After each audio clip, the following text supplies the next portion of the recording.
বিসমিল্লাহির রহমানির রহিম। প্রিয় শিক্ষার্থীরা, আসসালামু আলাইকুম। আশা করি তোমরা ভালো আছো, আমিও ভালো আছি। সবাইকে 2021 নববর্ষের শুভেচ্ছা। আমি তোমাদের আজকে দ্বিতীয় পত্রের রসায়ন ক্লাস নিয়ে হাজির হয়েছি। আমি আজকে আলোচনা করব যে বিষয়গুলো, সেটা হলো হাকের নীতি কি, বেঞ্জিন থেকে টলোইন প্রস্তুতি ও তার কৌশলটা কি, টলোইন থেকে কিভাবে বেঞ্জিন প্রস্তুত করা যায় সেটা নিয়ে তোমাদের আজকে ক্লাস নেব। প্রথমে আসি, হাকের নীতি কি। হাকের নীতিটা হলো, তোমাদের গত ক্লাসে আলোচনা করেছি যে অ্যারোমেটিক যৌগ, বেঞ্জিন একটি অ্যারোমেটিক যৌগ। তো তোমাদের অ্যারোমেটিক যৌগের সহজ সংজ্ঞাটা বলা হয়েছে, যেসব যৌগে এক বা একাধিক বেঞ্জিন চক্র থাকবে তাদেরকে বলা হয় অ্যারোমেটিক যৌগ। বৈশিষ্ট্য বলা হয়েছে, যেসব যৌগে 5, 6, 6, 7 সদস্য বিশিষ্ট একটি সমতলীয় চক্র থাকবে এবং একটির পর একটি দ্বিবন্ধন থাকবে। কিন্তু আজকে আলোচনা করব ভিন্ন জিনিস। সেটা হলো যে একটা বেঞ্জিনটা অ্যারোমেটিক কেন হয়, সেটা বিজ্ঞানী হাকেল একটা নীতির সাহায্যে বর্ণনা করেছে। সে নীতিটা কি? সে 1 নম্বর কথা বলেছে যে বেঞ্জিনে বা যে সকল যৌগ অ্যারোমেটিক হবে তাদের একটি সমতলীয় চক্র থাকবে। সেটা কিন্তু বিজ্ঞানী হাকেলই বলেছে, সমতলীয় একটা চক্র থাকবে। যেমন বেঞ্জিনে 6টা কার্বনের একটা সমতলীয় চক্র আছে এবং এতে 4n+2 সংখ্যক সঞ্চারণশীল পাই ইলেকট্রন থাকবে। ইলেকট্রনটা হবে কেমন? সঞ্চারণশীল। সেটা তোমাদের গতদিন দেখিয়েছি যে ইলেকট্রনটা কিভাবে বেঞ্জিন চক্রের মধ্যে ঘুরে।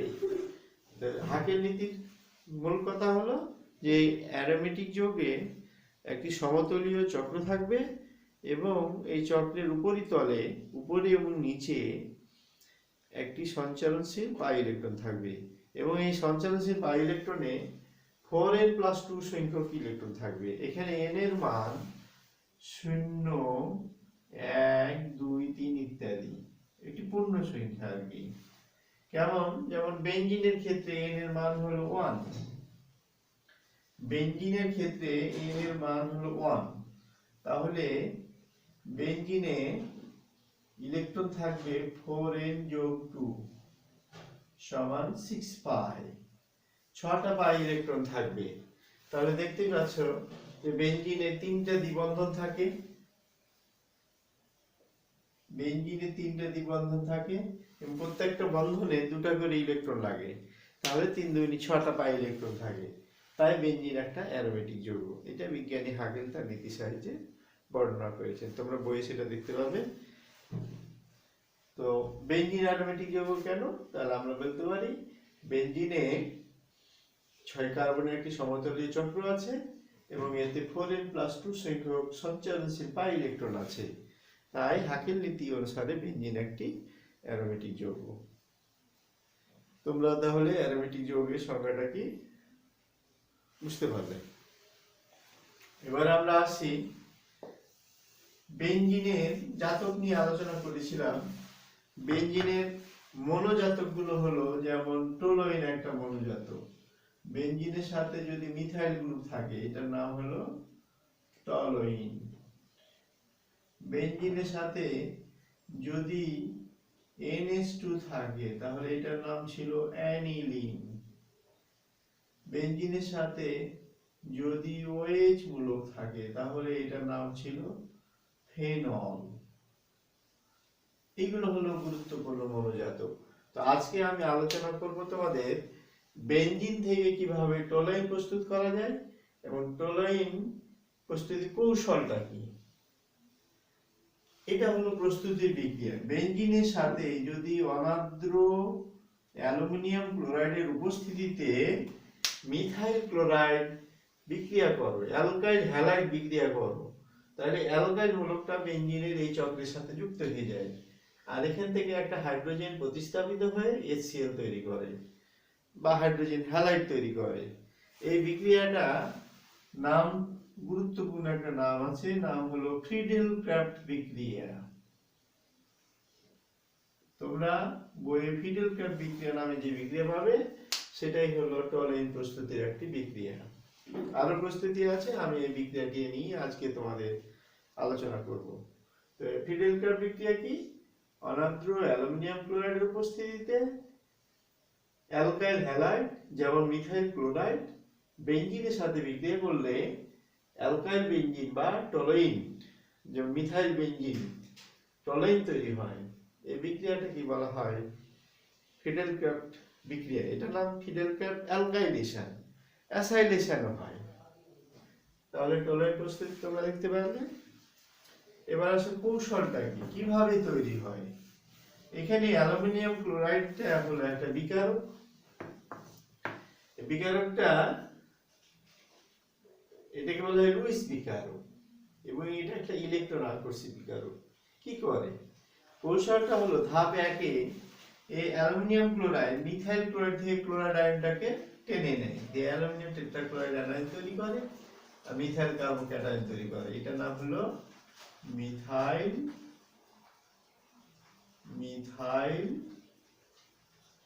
কার্বোক্যাটায়ন।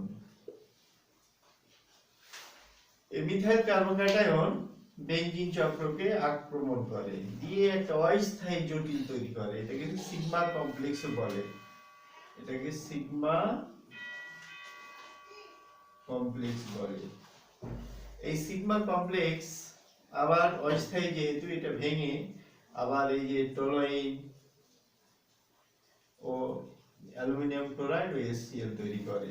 তো তোমরা বেঞ্জিন থেকে কিভাবে টলোইন প্রস্তুত করা যায় তার কৌশলটা দেখতে পারবে। এটা খুবই গুরুত্বপূর্ণ বিক্রিয়া এবং এটা প্রায় পরীক্ষাতে আসে। তোমরা ইনশাআল্লাহ এটা করতে পারবে। এবার আমি আলোচনা করি তোমাদের যে টলোইন থেকে কিভাবে বেঞ্জিন প্রস্তুত করা যায়। তাহলে আমরা টলোইন লিখি, টলোইন মিথাইল বেঞ্জিন বা টলোইন। এটাকে প্রথমে অ্যাসিড যুক্ত পটাশিয়াম ডাইক্রোমেট ও গাঢ় সালফিউরিক অ্যাসিড দ্বারা জারিত করতে হবে। এখানে জারণ ঘটবে, প্লাস জাইমান অক্সিজেন। তাহলে এটা তৈরি হবে বেনজয়িক অ্যাসিড। এটার নাম হলো benzoic acid. Benzoic অ্যাসিডকে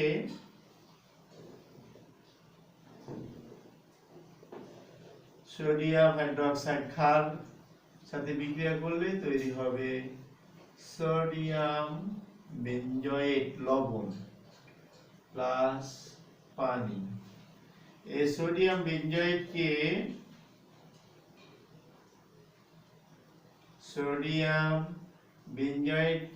soda lime, soda লাইমটা তোমাদের মিথেন প্রস্তুতিতে বলেছিলাম, সোডা লাইম সহ উত্তপ্ত করলে তৈরি হবে বেঞ্জিন। এই তিনটা ধাপে বেঞ্জিন তৈরি করা যায়, প্লাস সোডিয়াম কার্বনেট। নিশ্চয়ই তোমরা টলোইন থেকে বেঞ্জিন প্রস্তুতি কি সেটা দেখতে পাচ্ছ, এবং এই বিক্রিয়াটা তোমরা বাসায় দুই একবার করবে, প্র্যাকটিস ইনশাআল্লাহ হয়ে যাবে। এবার আমি তোমাদের আলোচনা করব এই উদ্দীপক নিয়ে। আমি একটা উদ্দীপক দেখাই, এটার নাম ইথাইন। ইথাইন থেকে কি তৈরি হয় তোমরা জানো, তপ্ত লবণল 400 থেকে 500 ডিগ্রি সেলসিয়াস তাপমাত্রায়, মনে করে এক্স যৌগ। এক্স যৌগটা কি তোমরা উদ্দীপকে এটা বুঝে বের করতে হবে। এক্স কে মিথাইল ক্লোরাইডের সাথে বিক্রিয়া করলে ওয়াই যৌগ তৈরি হয়। এটা উদ্দীপক। আমরা যে বিক্রিয়াগুলো শিখাই সে বিক্রিয়াগুলো উদ্দীপক আকারে আসে। তাহলে আমরা এর জ্ঞানমূলক প্রশ্ন কি দিতে পারি? হাকেল নীতি কি? হাকেল নীতি কি? যেভাবে তোমাদের জ্ঞান মনে থাকবে সেভাবে লিখবে। তারপরে বেনজিন অ্যারোমেটিক যৌগ কেন? এটাও নিশ্চয় বুঝতে পারছো, হাকের নীতির আলোকে তোমাকে এটাকে অনুধাবনটা লিখতে হবে। তারপরে আমরা লিখতে পারি X থেকে Y যৌগ তৈরির কৌশল ব্যাখ্যা করো। এটা প্রয়োগের প্রশ্ন, তোমাকে কিছুক্ষণ আগে দেখাইলাম। এবার এক্সট্রা বেনজিন, এক্স এর সাথে ওয়াই বিক্রিয়া করতে হবে টলাইন, টলাইন থেকে বেনজিন থেকে কিভাবে টলাইন কৌশল তৈরি করা যায়। এক্স ও ওয়াই এর পারস্পরিক রূপান্তর সম্ভব কিনা ব্যাখ্যা করো। মানে এক্স থেকে ওয়াই এবং ওয়াই থেকে এক্স তৈরি করা যাবে কিনা সেটা, অর্থাৎ বেনজিন থেকে টলোইন এবং টলোইন থেকে বেনজিন তৈরি করা যাবে কিনা সেটা তোমরা এখানে লিখবে। তো তাহলে বুঝতে পারছো, খুব সহজ একটা উদ্দীপক। আজকের আলোচনা থেকে এই উদ্দীপকটা তোমরা আলোচনা করবে। ধন্যবাদ সবাইকে, ভালো থাকো।